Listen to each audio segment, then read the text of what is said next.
I'm sitting in the botanical gardens with a ton of native birds and also the legend that is Liz Heathwood. Liz, thanks so much for joining us today on Leanne On Demand. Thanks for having me, Leanne. Really excited to be here. We just had a little quick walk and now we're sitting in the shade, cooling down. We talked about so many different topics, and even before hitting record, I'm like, wow, what do we actually go down here? There's so much to talk about. Can you share a bit of background about yourself, what you do now? Sure. I'm a school teacher by trade. So started out life as a drama and music teacher, and then through a series of events got into HR and eventually into global roles in talent development and now learning at Rio Tinto. Prior to that, worked at a big FMCG company and then law firms and professional services. And now, in the mining world.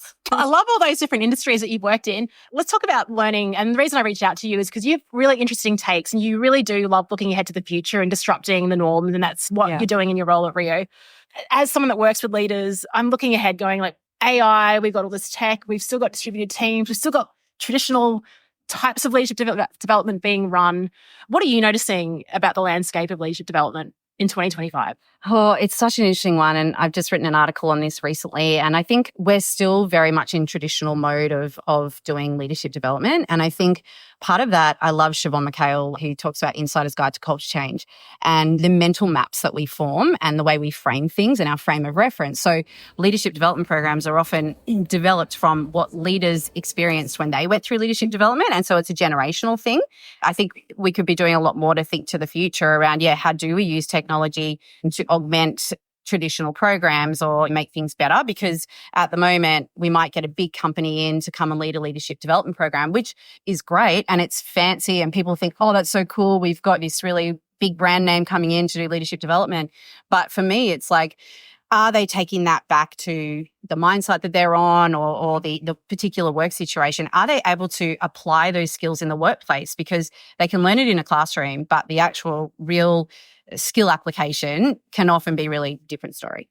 I completely agree. And often as a workshop facilitator, often a frustration is you're in there and you're making some impact in the room, but who knows? There's no sort of strategy for that journey afterwards. If there's no reinforcement from a leader or from the site or the policies are against what you've even spoken about, it's kind of futile. Exactly. And I think that's where technology plays such an important role in that the continuous learning piece and the opportunity afterwards to, I think, identify experiences on the job that are a real application of the skills that they're learning and making that consistent across the organization. So you're getting the leadership culture you're building is consistent, but also thinking about there's some great AI coaching products that are out there with several companies. How are we using some of those things to practice? There's so much research around the power of practice being much more beneficial than actually sitting in a classroom learning something. So do you think, as I look ahead to the future, are workshops going to be obsolete, do you think?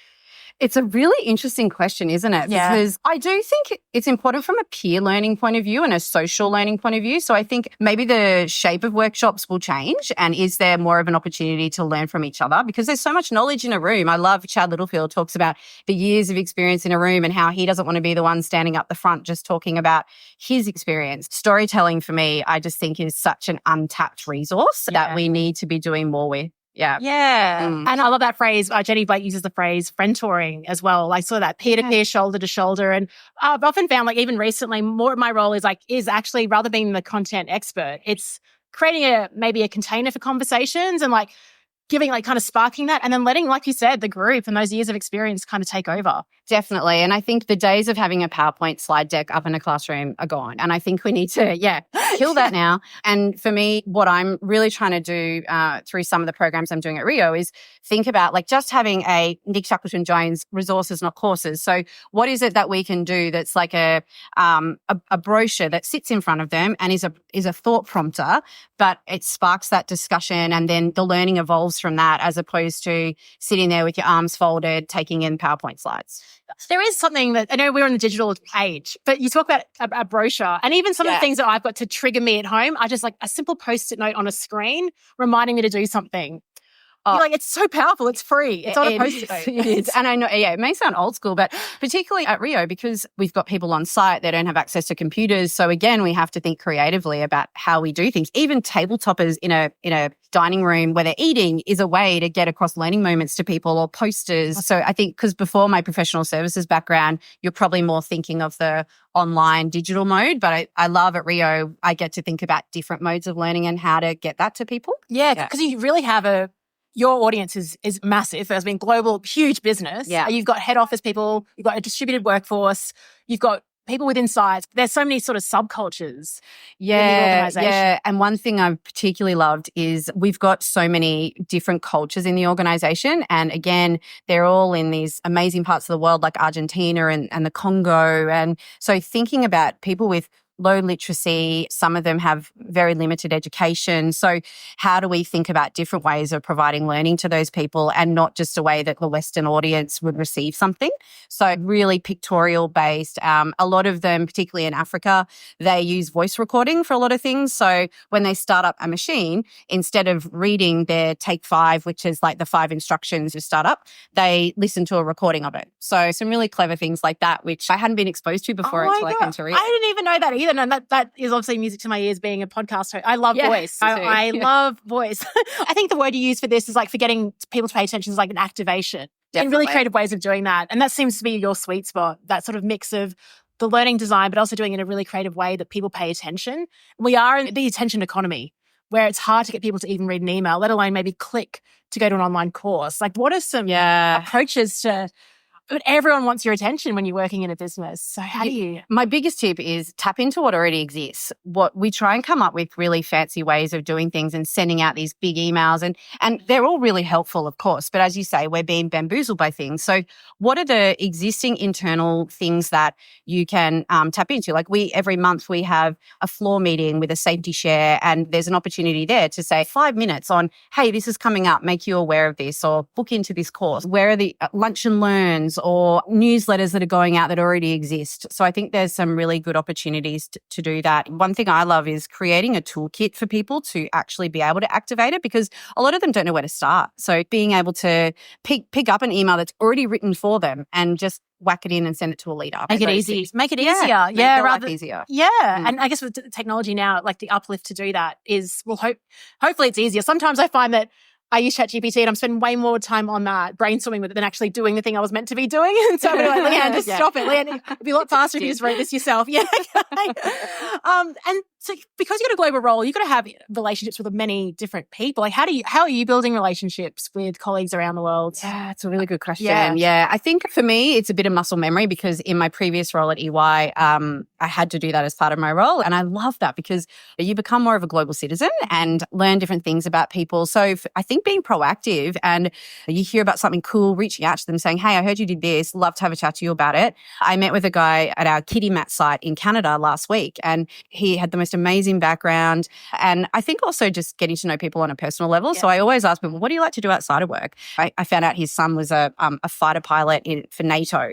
Some really cool things. And just at Kitty Mat, they're doing some great things in leadership development around creating, like, again, these sort of handheld booklets for leaders with leadership tips and things like that. Yeah, you learn all these great ideas when you connect with people in all different parts of the world. And I think it's a very important part of my role to be able to keep creating and doing what I do and making sure things are relevant. So yeah, having networks. We have big network calls for people across the business, and that's also really helpful because you get to learn what works and what doesn't. Yeah, I'm also hearing from you like your natural curiosity and just being interested in people as opposed to seeing them as a job title that you need to influence. Like you actually genuinely care. And yeah, I mean, I have so much to learn from them, you know, so it's not about what I know and trying to put something on them. So yeah, take what I can get from others as well. I love it. And let's not discredit, like you do a lot of work externally to build your brand as well. And I think that only adds to your perception within the business too.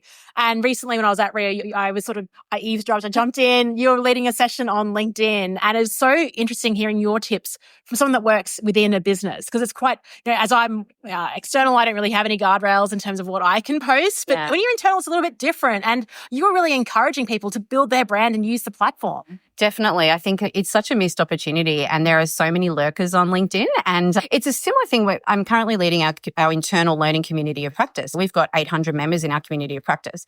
And again, so many of them we know are looking at it, but they don't post or comment. And I think there's such an opportunity for people to build their brand both internally and externally and really raise their profile in a way that's still respectful of the organisation that they work for, can still push boundaries in a way that shows how you think differently and your point of difference. And I really think personalization is important. I sometimes think on LinkedIn there might be posts that are too much of a sob story, but I do think that how something has affected you in the workplace, maybe a problem you were trying to solve and how you overcame it and the steps you put in place to do that. To me, that's still personal, but it's really practical as well.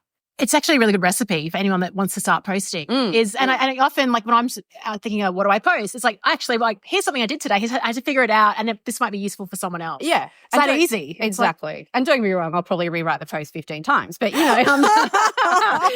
no, I agree. I think, and because I often put myself in the shoes of people that are reading my posts and going, what would I find interesting to read? For me, I'm looking for ways to do my job better. So the practical side of it, of what people are doing, is really helpful. Sometimes I find it's too surface level. So if people can go, I did this, then I did this and this, that for me is really helpful. Yeah, I find it fascinating what people actually find interesting. It's like even like the pen that you use to journal.